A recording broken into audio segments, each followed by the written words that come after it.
by the way. I just got charged whatever the normal price would be had I gone to the Best Buy. Then they brought it back. Then they hooked it up. They hooked up my computer, my desktop, my laptop, my iPad, my iPhone, your laptop, and our Xbox for $69.99. More on that in a second here. We're getting an interesting hand here. Issa's got top pair, and someone's got a set. Steven's got a set over here in seat 1. It went bet, call. 2 people have top pair, and here comes a raise. Ace 6, Queen 6, and here comes a raise here with a set of 3s. It's basically the same exact situation I had last night. The same exact one I was trying to Well, rep. look at this, and Issa calls, though. I was trying to rep pocket 3s. Art's going to fold, right? Queen 6 on this kind of board. Your Not hand against doesn't a play raise very and well. a call, no.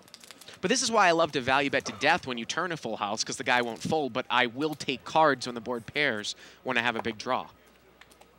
Turns a 4. It's exactly the way I did it last night. So let's see if Steven here bets the turn. Oh, this is infuriating. It's like God laughing at me. Come on, Steven, bet like $100 on the turn. It's a perfect bet.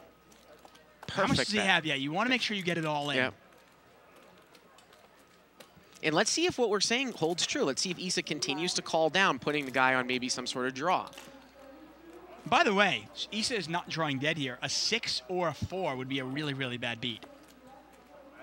And he will call once again. The problem here is that, in essence, any river card is going to be pretty scary to just a single 6 here. Well, the 10 actually is a pretty big blank. Yeah, I mean. Yeah. And this pot is, boy, it's almost $300 here.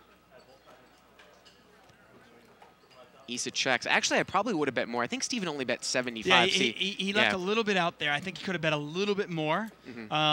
That said, I mean, we'll see if it gets looked up.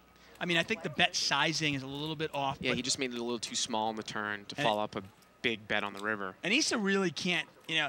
The funny thing is, though, Issa might be looking at it going, well, does a guy have 6? I mean, I can beat any 6. Yeah, but you know a guy's not betting 5-6 unless he's turning it into a bluff, which we will never see at this level.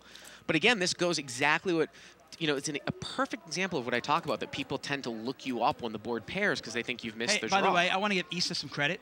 He's taking more time thinking about this call than the moron I played with the 7s last night.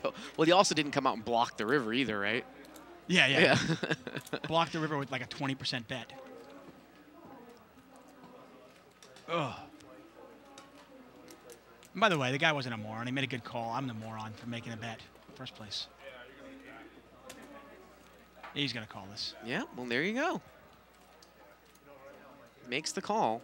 And there it is, pocket 3s. And just one more thing on this, Dave, is that part of the time, too, that when you check back a big draw, when the board pairs on the turn, if you totally brick out on the river, and let's say the guy leads at the river, I think that a lot of times your hand looks like a full house. Now, I'm not if you make a raise on the river, because everybody else plays it that way. Do you know what I mean? No, I'm with you on that. I mean, I guess my thought process would be, you know, against that particular player, basically, you know, the way to exploit a player like that, and you've all played against these guys, you know, the calling machines, the guys who don't lay down hands, just sit there and wait to make hands. Because when you make hands, just take them to value town.